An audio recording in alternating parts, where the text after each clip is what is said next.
Spike protein seems to get stuck in cells. The question is why? And what I'll be showing you today is some insights from a paper that has just been published this week looking at disruption of spike protein N glycosylation induces endoplasmic reticulum retention. It sounds like a mouthful, but essentially what seems to happen is that this mechanism could explain why so many people have still got circulating spike protein. Now, this is important. This is a follow-on to the recent interview that I had with Joachim Gerlach, and I pointed out that when he said that almost 85% of people who were asymptomatic in their smaller study, so this is not peer-reviewed, this is their own work looking at spike testing after stimulation, they are finding a very high number have persistent spike protein.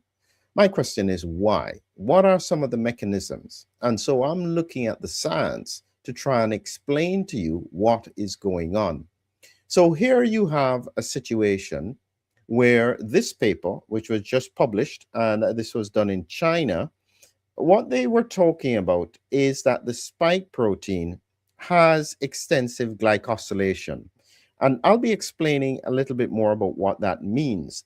But the important thing is that they found that if you inhibited glycosylation, you can significantly suppress the infection. Now, that in itself is quite significant. But more importantly, when we look at it, is that when you have problems with N-glycosylation, you have an impact on the ability of the spike protein to be trafficked inside the cell. So there are two things here. One is that if it's not glycosylated, you suppress infection, but also it interferes with how the spike protein is trafficked within the cell. So I'm going to show you some images here to try and see if I can explain a little bit more about what is going on. So let's start with some basic stuff. This is an example of the virus. And on the surface are all these spike proteins. And technically, this is the RNA inside the virus, which encodes the spike protein. And we've taken a bit of that to make the mRNA for the vaccine spike protein. But this would convert the whole protein, including the spike. So it then gets taken up inside the cell. And then once it's broken down and you release the RNA, this then starts to make lots of proteins, for which one of them is the spike protein. And just so that you have some context in terms of all of these proteins that are made from this RNA, I've got the image from the paper here, which shows you, as you can see, starting from point 8 to the end, you have all of these proteins here, the N-terminal domain. This is all the spike protein, I should say. Receptor binding domain, S1, S2, HR1. So you have this long string of code that then produces a protein. But once it's produced a protein, there needs to be further bits done on top of it. You can almost imagine a manufacturing plant where they have produced the product, but then it needs to be boxed up and then transported, because if you didn't do that, it could become damaged. It wouldn't get to the right place. It needs to be labeled. This is where glycosylation comes in. And so this is an important part, and this is what the body does all the time.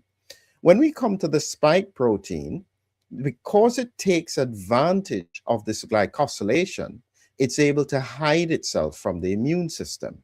This is a really important strategy. One of the few viruses, or one of the viruses that does it about as well, or even a bit better than this as well. They are extremely glycosylated. And here is what it would look like. You would end up with, this is the spike protein, and wherever you see purple, these are the glycosylated, the glycans that are attached onto specific amino acids inside on top of this, this whole spike protein, so that it makes it harder for the immune system to recognize it. This is a close-up of what it looks like. So these glycans are then added after the spike protein has been made. And this is a very important part of the transmission, because as it pointed out, if you inhibit this from occurring, the spike protein, one, is not able to hide as well, and then doesn't even get properly to the surface of the cell. So this glycosylation is really important. If you remember, Gert had been talking about the fact that you're seeing unusual patterns of glycosylation, which is why he expects a Hivicron variant to appear, where it has such unusual patterns of glycosylation that the immune system can't recognize it. And again, this is another example of what it would look like. These are the glycans stuck on top of the spike protein. And this is essentially how it works to protect and stabilize the spike protein and to hide it from the immune system. So as I said, the paper was showing that if you stop the glycosylation, that spike protein was no longer as effective at causing infection, but it seems to get trapped within the cell. So again, this is another example of some of the slides here. In glycosylation, you attach these glycans onto a protein. This is what it would look like without it. So this is just the bare protein, more likely to get misfolded, and it's easier for the immune system to get it. So this glycosylation is critical. And part of the reason why it caught my attention was two things. One, this paper.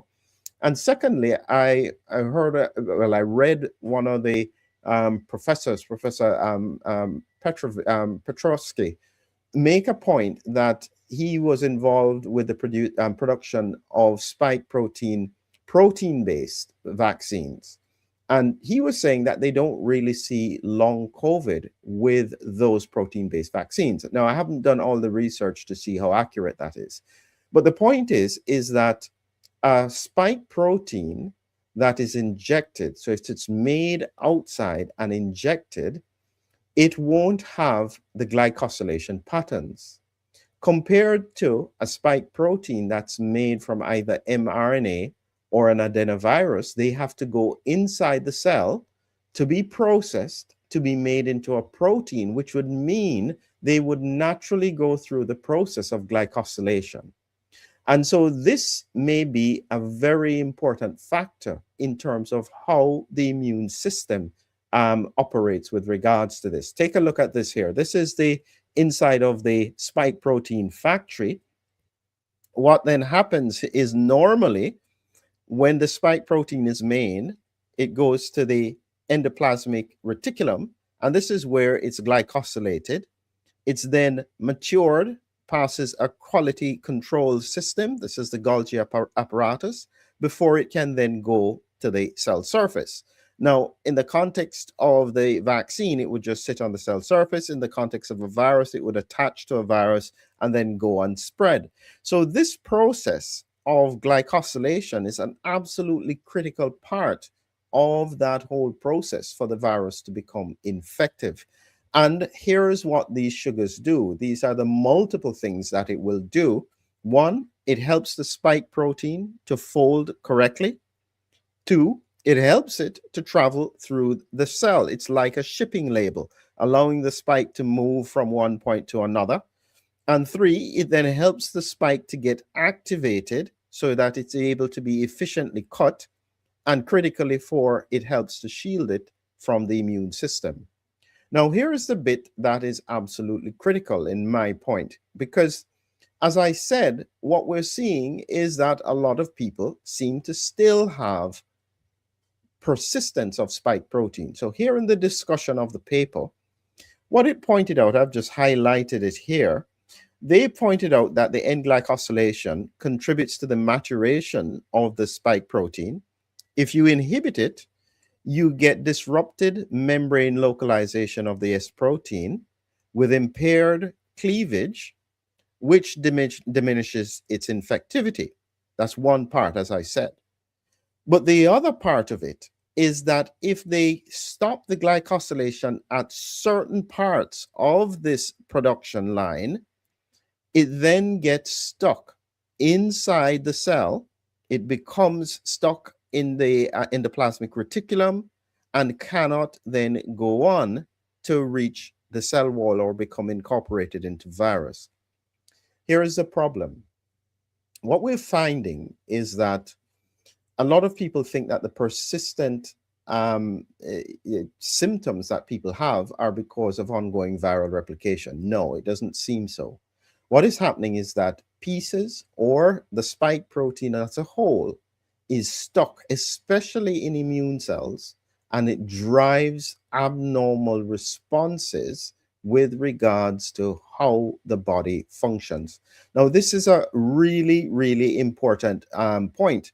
And this is such an important point that what I'm going to quickly do here is that when we did our paper, we zoned in specifically on the spike protein being stuck in macrophages. I'm just going to pull up my presentation here while I'm talking to you, because I think that this is an important point, because what they're finding is that the spike protein gets stuck, and once it gets stuck in the context of the immune system, it continues to drive inflammatory processes. And I'll show you in just a second what our image from our paper looked like as to the mechanism behind what we consider to be these post-COVID drivers, the mechanisms, how the immune system will stay in that switched on position.